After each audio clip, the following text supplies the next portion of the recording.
दोस्तों भोजपुरी इंडस्ट्री एक नया इतिहास रच रहा है। जी हाँ दोस्तों, आप लोगों को बतला दूं कि रामायण कई भाषाओं में लिखी गई है और कई भाषाओं में टीवी पर प्रसारित भी किया गया है। अब बता दें दोस्तों कि आप लोग को भोजपुरी भाषा में ही रामायण देखने के लिए मिलेगा दोस्तों।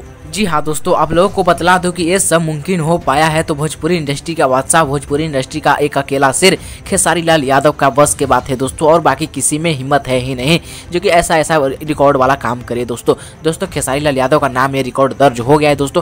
और खेसारी लाल यादव का रामायण वाला शूटिंग चालू है दोस्तों, जो खेसारी लाल यादव जी का भोजपुरी इंडस्ट्री का रामायण शूटिंग चालू है दोस्तों आपको बतला दूं कि खेसारी लाल यादव का नाम इतिहास के पन्ने में, भोजपुरी के इतिहास के पन्नों में रजिस्टर हो गया है दोस्तों। जी हाँ दोस्तों, आप लोग को बतला दो कि जैसे हिंदी में रामायणों का जिक्र किया जाता है उसी तरह ठीक भोजपुरी इंडस्ट्री में भी खेसारी लाल यादव का जिक्र किया जाएगा दोस्तों, क्योंकि रामायण अंतिम समय तक जिंदा रहता है दोस्तों, जो कि रामायण होता है दोस्तों। आप लोगों को बतला दूं कि खेसारी लाल यादव का अब घर घर पूजा होगी दोस्तों। जी हाँ दोस्तों, आप लोगों को बतला दूं कि आप बता दीजिए, आप जान भी जाइए कि जो हिंदी पिक्चर में, हिंदी रामायण में शूटिंग किए थे उनका घर घर पूजा होती है दोस्तों, जो कि ये सिर्फ जानते हैं कि राम जी ही हैं जो कि राम जी के रूप लिए हुए हैं, चाहे कोई भी इंसान रहे दोस्तों।